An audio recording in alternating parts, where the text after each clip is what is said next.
You, John Fitzgerald Kennedy, do solemnly swear. I, John Fitzgerald Kennedy, do solemnly swear. That you will faithfully execute the office of President of the United States. That I will faithfully execute the office of President of the United States. And will, to the best of your ability. And will, to the best of my ability. Preserve, protect, and defend the Constitution of the United States. Preserve, protect, and defend the Constitution of the United States. So help you God. So help me God.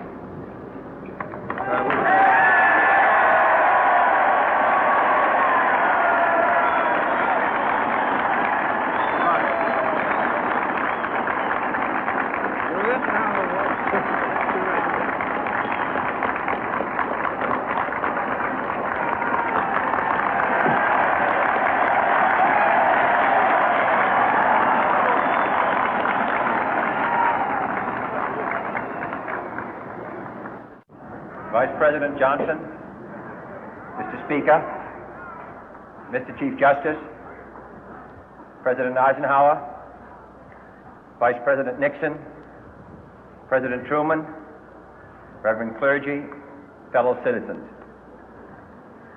We observe today not a victory of party, but a celebration of freedom, symbolizing an end as well as a beginning, signifying renewal as well as change. For I have sworn before you and Almighty God the same solemn oath our forebears prescribed nearly a century and 3/4 ago. The world is very different now, for man holds in his mortal hands the power to abolish all forms of human poverty and all forms of human life.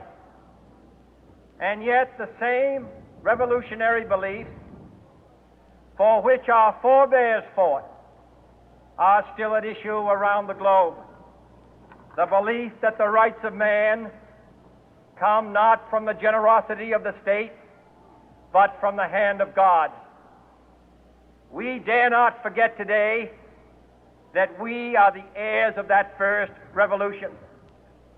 Let the word go forth from this time and place to friend and foe alike that the torch has been passed to a new generation of Americans born in this century, tempered by war, disciplined by a hard and bitter peace, proud of our ancient heritage, and unwilling to witness or permit the slow undoing of those human rights to which this nation has always been committed and to which we are committed today at home and around the world.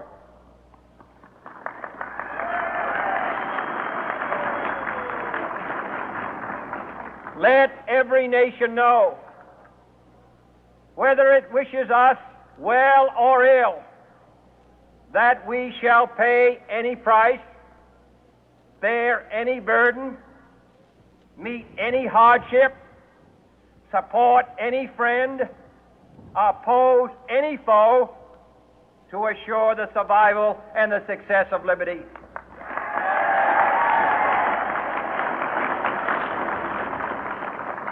This much we pledge and more. To those old allies whose cultural and spiritual origins we share, we pledge the loyalty of faithful friends. United, there is little we cannot do in a host of cooperative ventures. Divided, there is little we can do, for we dare not meet a powerful challenge at odds and split asunder. To those new states whom we welcome to the ranks of the free, we pledge our word that one form of colonial control shall not have passed away, merely to be replaced by a far more iron tyranny. We shall not always expect to find them supporting our view, but we shall always hope to find them strongly supporting their own freedom, and to remember that in the past, those who foolishly sought power by riding the back of the tiger ended up inside.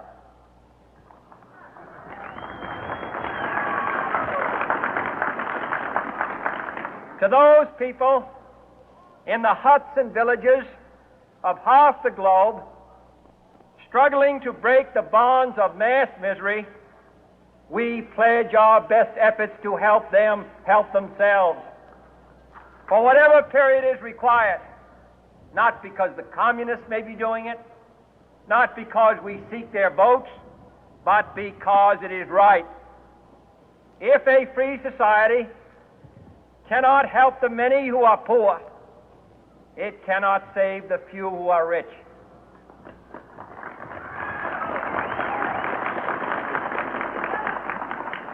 To our sister republics south of our border, we offer a special pledge to convert our good words into good deeds, in a new alliance for progress, to assist free men and free governments in casting off the chains of poverty. But this peaceful revolution of hope cannot become the prey of hostile powers. Let all our neighbors know that we shall join with them to oppose aggression or subversion anywhere in the Americas. And let every other power know that this hemisphere intends to remain the master of its own house.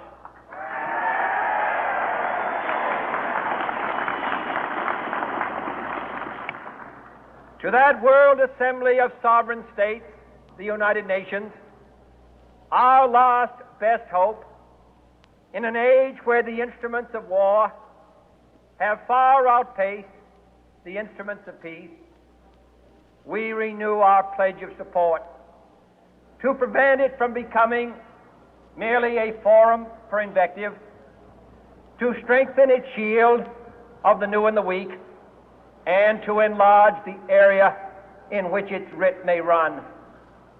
Finally, to those nations who would make themselves our adversary, we offer not a pledge, but a request that both sides begin anew the quest for peace. Before the dark powers of destruction, unleashed by science, engulf all humanity in planned or accidental self-destruction, we dare not tempt them with weakness, for only when our arms are sufficient beyond doubt can we be certain beyond doubt that they will never be employed. But neither can two great and powerful groups of nations take comfort from our present course, both sides overburdened by the cost of modern weapons, both rightly alarmed by the steady spread of the deadly atom, yet both racing to alter that uncertain balance of terror that stays the hand of mankind's final war. So let us begin anew, remembering on both sides that civility is not a sign of weakness, and sincerity is always subject to proof.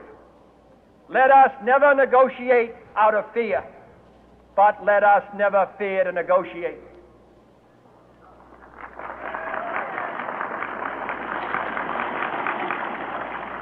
Let both sides explore what problems unite us, instead of belaboring those problems which divide us.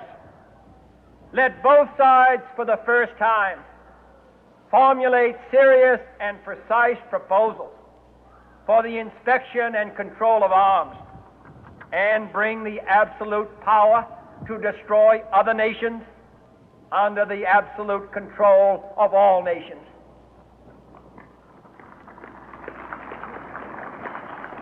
Let both sides seek to invoke the wonders of science instead of its terrors.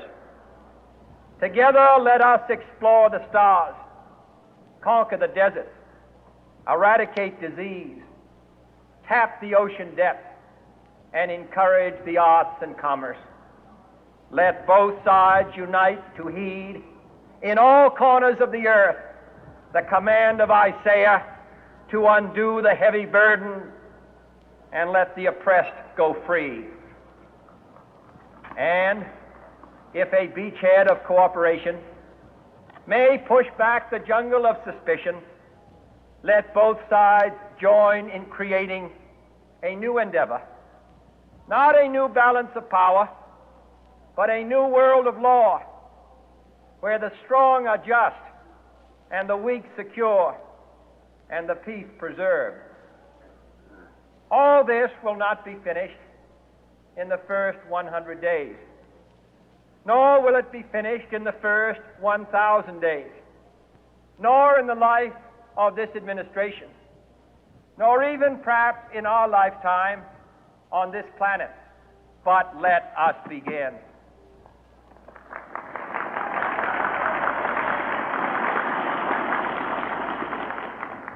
In your hands, my fellow citizens, more than mine, will rest the final success or failure of our course. Since this country was founded, each generation of Americans has been summoned to give testimony to its national loyalty. The graves of young Americans who answered the call to service surround the globe. Now the trumpet summons us again, not as a call to bear arms, though arms we need, not as a call to battle, though in battle we are, but a call to bear the burden of a long twilight struggle, year in and year out, rejoicing in hope, patient in tribulation, a struggle against the common enemies of man, tyranny, poverty, disease, and war itself. Can we forge against these enemies a grand and global alliance, north and south, east and west, that can assure a more fruitful life for all mankind? Will you join in that historic effort?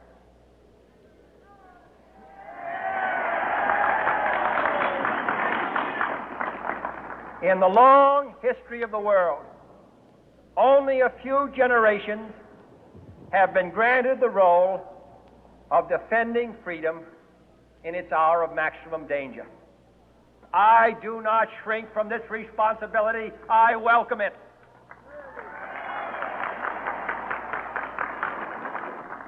I do not believe that any of us would exchange places with any other people or any other generation. The energy, the faith, the devotion which we bring to this endeavor will light our country and all who serve it. And the glow from that fire can truly light the world. And so, my fellow Americans, ask not what your country can do for you. Ask what you can do for your country.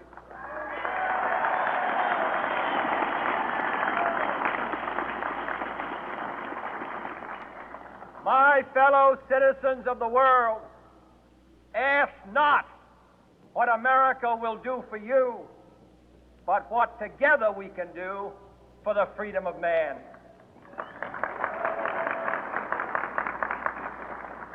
Finally, whether you are citizens of America or citizens of the world, ask of us here the same high standards of strength and sacrifice which we ask of you.